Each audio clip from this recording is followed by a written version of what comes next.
This is a video about studying with so much fun that you almost feel like playing a video game. When I compare studying with gaming, games are actually thrilling.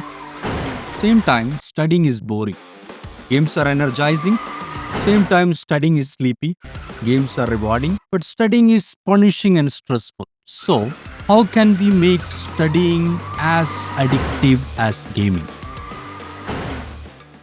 The answer is to use these 7 strategies that make studying as addictive and engaging as gaming. Let us look at it one by one. Seventh one, introducing the immediate rewards. Let me ask you something. Would you honestly play a video game if that is going to take a whole year to finish and you are not going to see any results until the very end?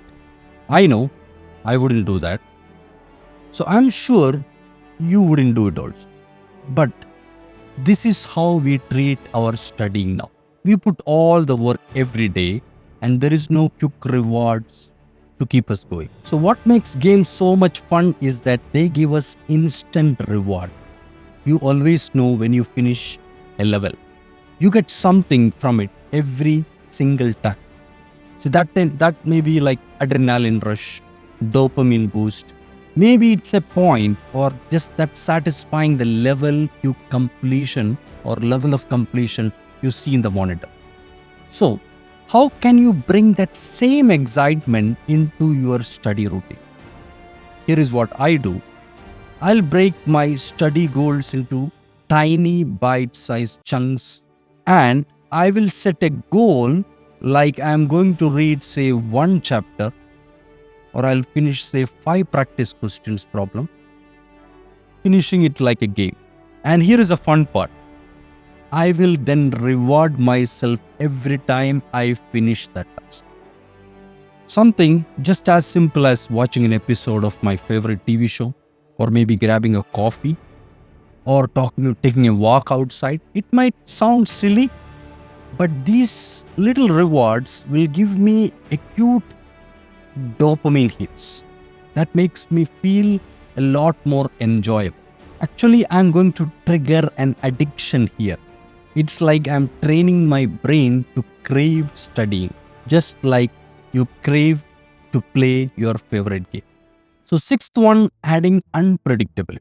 Books and lectures, yes, they are very much predictable. But that's not the case with movies or games. Still, you will get sleep inside a theater if the story is going to be too predictable. It's hard to stay interested when you already know what is going to come next. Same thing actually happened with study. In your studies, if you know your book is going to be chapter by chapter, sentences by sentences, there is no chance for any surprises here. So here is what I should do to make it surprising. Before you dive into a new topic, try to get a big picture. I'll try to understand what is a big topic of this subject. Easiest way is to look at the glossary, index, and table of contents. A kind of checking a trailer before I watch the movie. This will give me a plot, a context to get curious of what is coming inside the book. Also, while reading, I will only read the heading and subheading. I will actually pause also before I read a sentence or a paragraph. I'll try to guess what is this paragraph about based on that heading.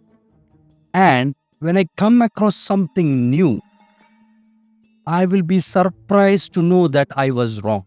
So that surprise factor actually give me a dopamine hit. Also, it will take those facts directly to my memory because that's something new and important. So that little wow moment, next time when you're studying, try this way and let me know how it goes in the comment as well. So providing real-time feedback. Honestly, sometimes the only feedback we get in our studying could be from schools, like teachers pointing out that our bad grades, or parents may be upset and they will be screaming or shouting with us. Yes, sure, that's a feedback. But that's not exactly the kind of feedback that what I am talking about. You cannot improve with that level of feedback. Okay, think about this way. You are trying to learn to drive a car, but there is nobody there with you to tell you how to drive or what is wrong or what is right. How would you feel when you are in that driving seat? Mostly, you will be doubtful about everything what you are learning. It's a nightmare actually, without any feedback. So, feedback is actually crucial.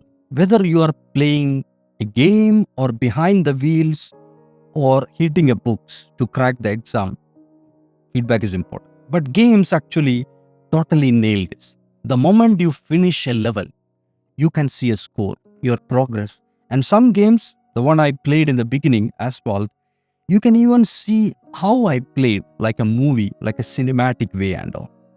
So they show the highlights after the game. That instant feedback will keep me hooked and help me to improve it quickly. And you can replay the game as quick as possible.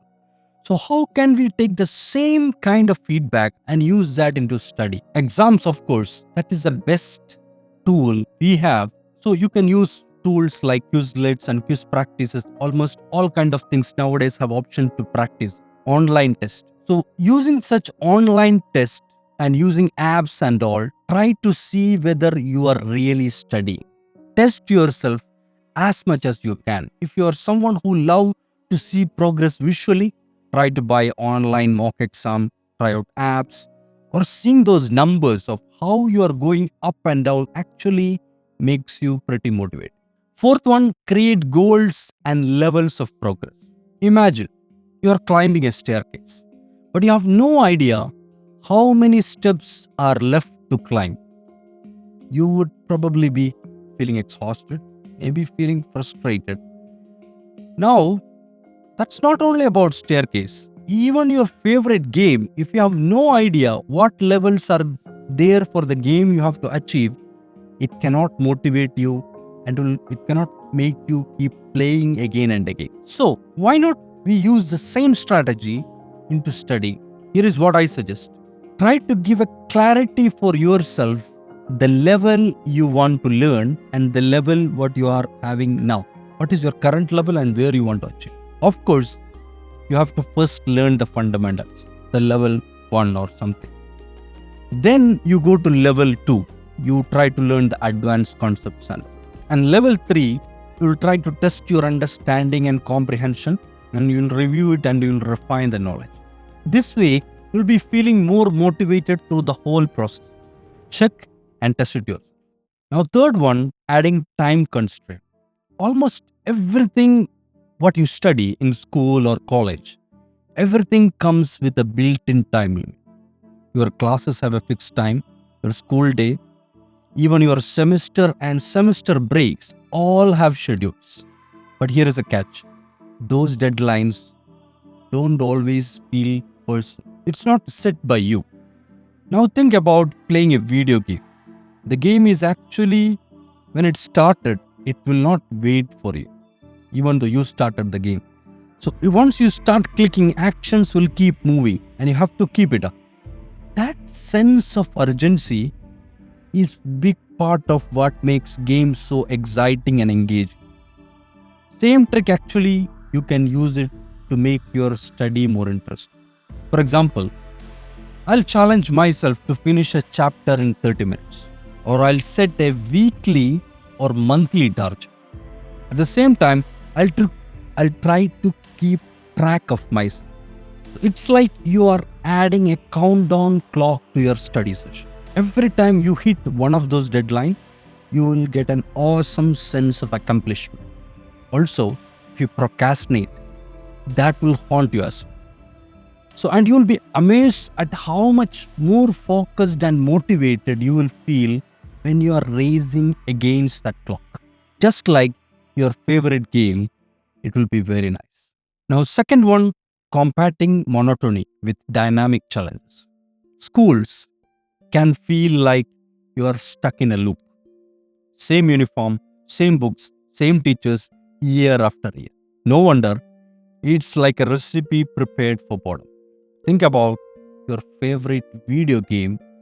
Would you keep playing if every level of that game is exactly same? All same car, same environment, everything same. I will not play it, I'm sure you will not also. Because that is why it is important to mix up things or add variety into our studies to make it interesting. You could do it by switching the methods of studying. Like instead of just reading a book, you can look at a video lesson, a video tutorial, hearing an audio book of that subject, a podcast about that subject. This multidisciplinary way of studying or method have its own advantages and disadvantages based on person to person. Like each person have some advantage with some senses and another way. Somebody will be visual learners. Somebody will be another way of audible learners and all. So if you try to combine multiple methods, it will make more interesting and dynamic. So first one, balance difficulty to sustain flow. So question, will you play a video game if that is too hard for you to understand and play? Probably no. When things feel too impossible and not at all matching with our current level of skills, we lose interest, lose that flow state. Same time, if the game is too easy, it's not at all challenging for you, that also is boring. So there is always going to be tough topics in your curriculum that you just don't like to be there. So the trick is to find that sweet spot where the challenge is just right, not too easy, not too hard.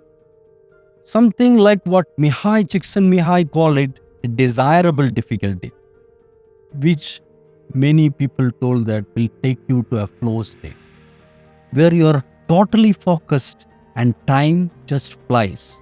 Hours just pass while you are playing your video game or watching movie. So if you can do that same level of flow state into your studies, that you can spend hours studying. If you're struggling with some subject, simplify it and try to get the basic and slowly improve the learning and skills together to make the subject inside your desirable difficulty. Also, don't do too much of anything. Don't push you hard too much. Don't cram, don't stress. Try to learn one after the other, make the skill improving and use that improved skills to make the learning. Don't get exhausted and bored and try again. Every time, do it in small steps. So these are the 7 strategies to make studies as enjoyable as video games. So that is all the 7 strategies to make studies as enjoyable as a video games. We love to hear from you how these strategies works after you apply in your school. Please do share your comments. Also, if you like the video, yes, for sure, please like and let us know how it goes. Also, if you interested to explore more on learning, I would suggest you watch this video as well.